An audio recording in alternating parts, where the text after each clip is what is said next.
Hello everybody and welcome to this week's Your Manchester. I'm on my own tonight everybody because our Shell's very busy in preparation for our forthcoming shows and she's on her own next week as well because I'm going doing a bit of skiing. Thanks for watching and make sure you click on the little subscribe button and the little dingle dongle bell just there. And welcome to today's episode of Your Manchester.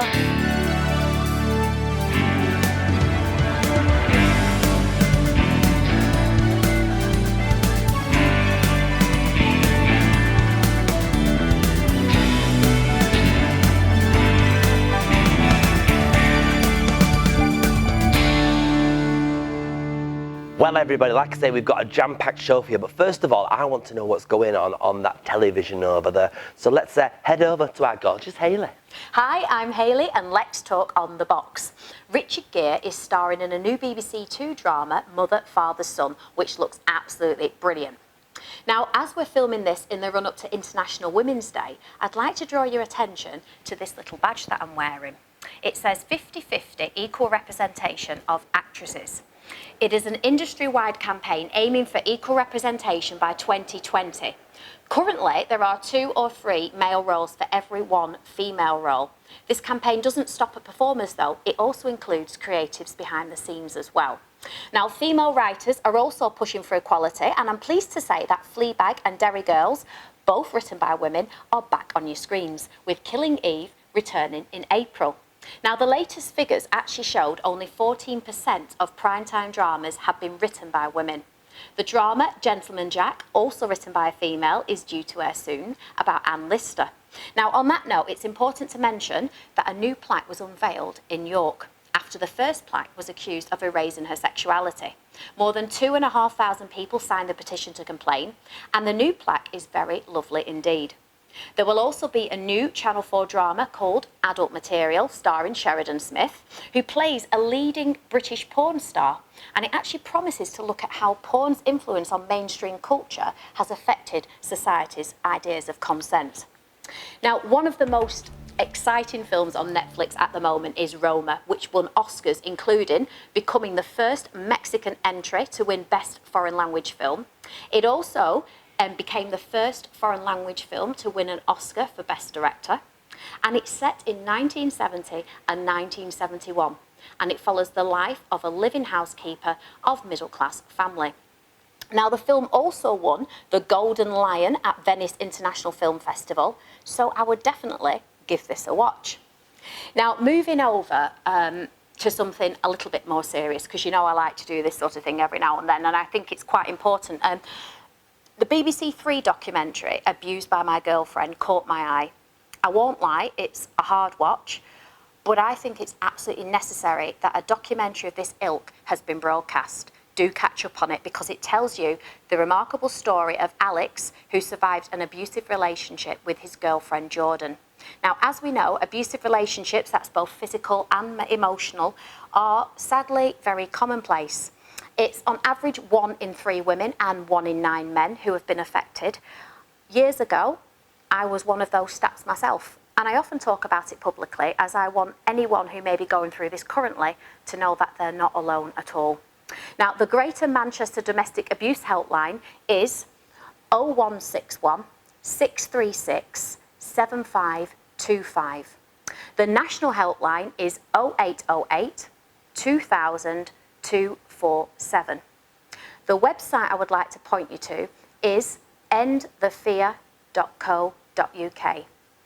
Please know you're not alone. That's all from me, and I'll catch you next time. Bye. Well, we're joined by our guest today, everybody. This is our lovely Linda. She's all the way from a charity called Moodswings. Welcome. Thank you. It's amazing what you do. I have to say, I've been looking into it in depth and it is amazing. But perhaps you should explain to everybody else exactly what Moodswings is. Right, well, Moodswings was set up 20 years ago this month, actually, and we work with people with all manner of mental health problems, particularly severe enduring mental health problems like mood disorders, hence the name Moodswings, people who are psychotic, but also people who've got depression and particularly anxiety, which is a real problem for people. And how do you go about helping them? We support them to get better, and that's the key. We want people to make a good recovery, and we think that anybody can recover from mental health problems if they've got the right things in place. When you say recover, do you mean that they can get rid of their Not issues? necessarily. Recovery doesn't necessarily mean cure, but managing the problems, making sure they don't stop you doing what you want to do every day. Because if you're living the life you want to live, it doesn't matter if you've still got the symptoms, as long as you're living the perfect life. No one has a perfect life, but as close as we can get. So what would you say then to somebody that's watching this who suffers from anxiety? What would you say the first step for them would be in recovery? Well, the first thing to do would be to see the GP if you're worried about somebody. But if you want to try and help yourself, then we say that the 3 most important things for anxiety are getting out and about a bit, going out of the house, getting a bit of exercise. You don't have to join a gym, just get some movement and some fresh air. Yeah. Get your sleep sorted out, and we run sleep courses because that's a big part of anxiety, making sure you get the right amount of sleep. Is that important, is it? It really is, because that can have a knock-on effect. Anxious people don't sleep very well. If you think about it, anxiety is fear, and when you're frightened and you think that you're under threat, you don't sleep very well, do you? Wow. So if we can sort out people's sleep, we can reverse a bit of that anxiety.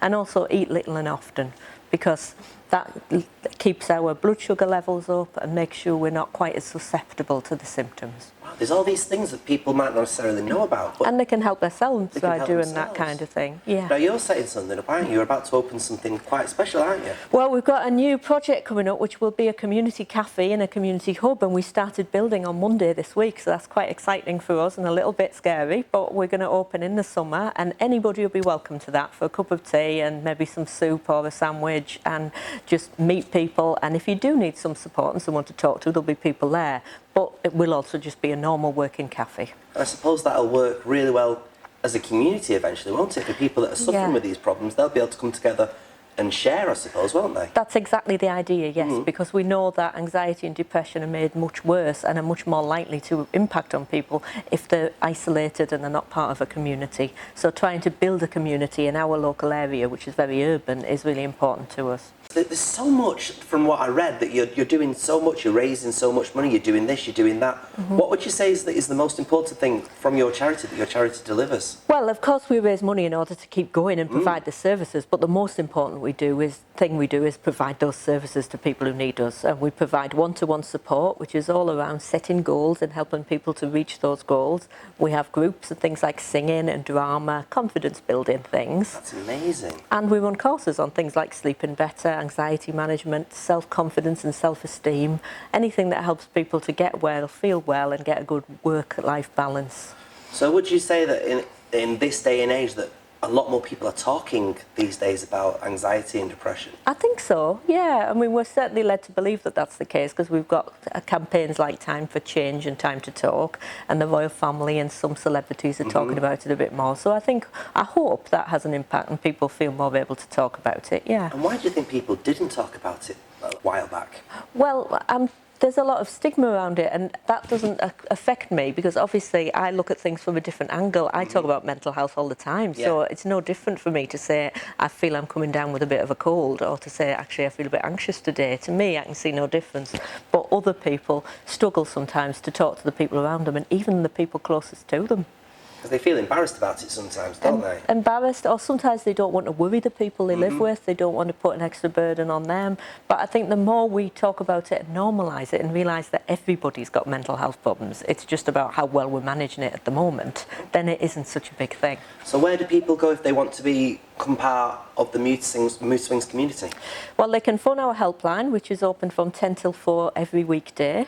And that's 0161 832 3736. Or they can get in touch by email, which some people prefer because it's a bit more anonymous, and that's info@moodswings.org.uk.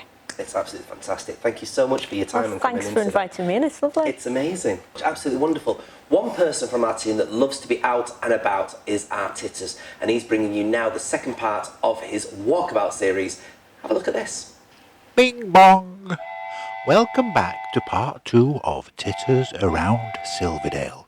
For those of you who have travelled by Northern Rail, welcome to the village of Silverdale.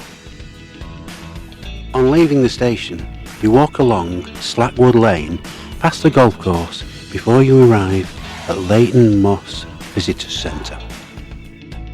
You can get in, £8 for an adult and £4 for kids, but if you've travelled by public transport, you can get in for half price.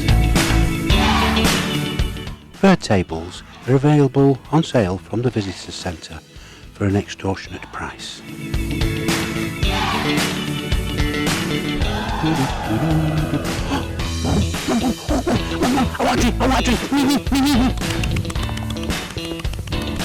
Having spent a while just watching the lambs springing around in the field, it was time to continue and have a little walk across the lots.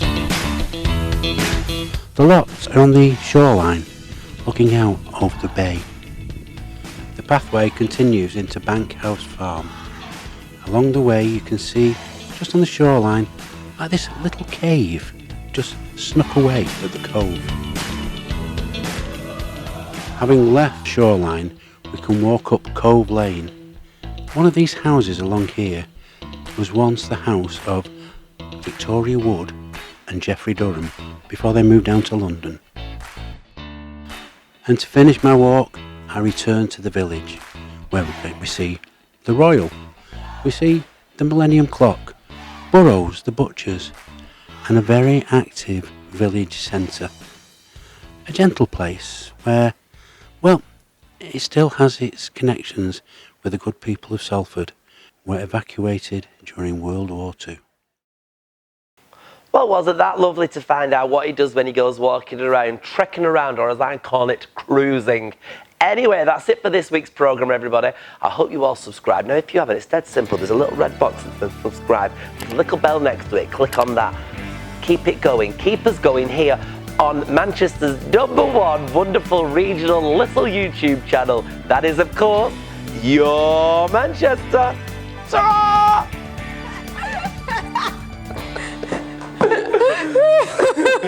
Oh. What a bloody hell!